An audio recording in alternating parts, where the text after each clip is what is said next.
Hello students, welcome to chemistry classes. So under this chemical bonding and molecular structure, now one of the important topic called coordinate covalent bond. So far we discussed ionic bond and covalent bond.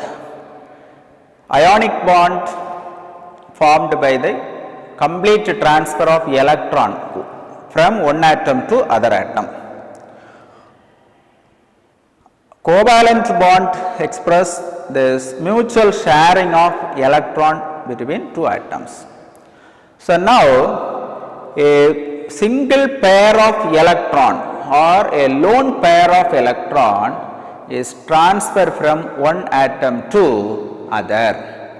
This bond is always depends on donor and the acceptor atom. It was explained by the scientist Perkins in the year of 1921. The new bond explained on the basis of complete transfer of electron pair from one atom by the scientist Perkins. The bond is called coordinate covalent bond, or simply say what is coordinate covalent bond. The bond formed between donor atom and the acceptor atom, that is called coordinate covalent bond. So we know that donor atoms according to the Lewis concept of acid and bases, it must consist of lone pair of electrons in their valence cell. Now ammonia is the molecule. Ammonia, nitrogen consists of lone pair of electrons, totally 5 electrons present in their valence cell. From the 5 electrons, 3 electrons are utilized by 3 hydrogen atoms through the covalent bond formation, and this lone pair of electron is always present in the nitrogen atom. Therefore, these lone pair of electrons now readily available for donation to electron deficient centers. So bond formed between electron sufficient center and the electron deficient centers. In this case, boron trifluoride. This boron atom is electron deficient in nature.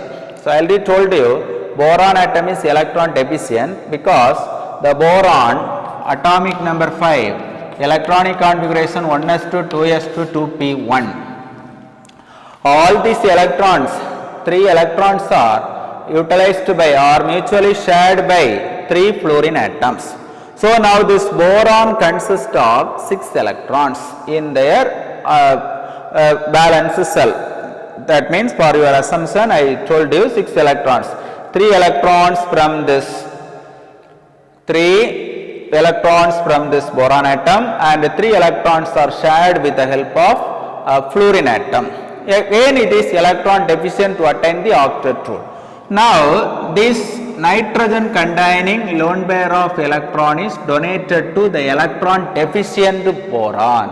So this bond is called coordinate covalent bond. The arrow mark represents the coordinate covalent bond. Arrow mark represents the coordinate covalent bond. Okay, the bond formed between donor atom. Which one is the donor atom? Here nitrogen atom is the donor atom. Here boron atom is the acceptor atom. Donor to acceptor, or Lewis base to Lewis acid. So new type of bond, that is called coordinate covalent bond, otherwise known as donor acceptor bond, or otherwise known as semipolar bond, or otherwise known as dative bond, or co-ionic bond. This bond is otherwise known as co-ionic bond. And also some other examples. The ozone molecule, O2, consists of the lone pair of electrons. These electrons are donated to oxygen atom. O2, 2O is another one. Coordinate covalent bond. H2O, 2H plus. So through this form O3, through this form H3O plus ion, and another category I already told you, ammonia and boron trifluoride. Sulfuric acid itself consists of two coordinate covalent bonds. Sulfuric acid itself consists of two coordinate covalent bond. It is written like this. Formula for sulfuric acid H2SO4.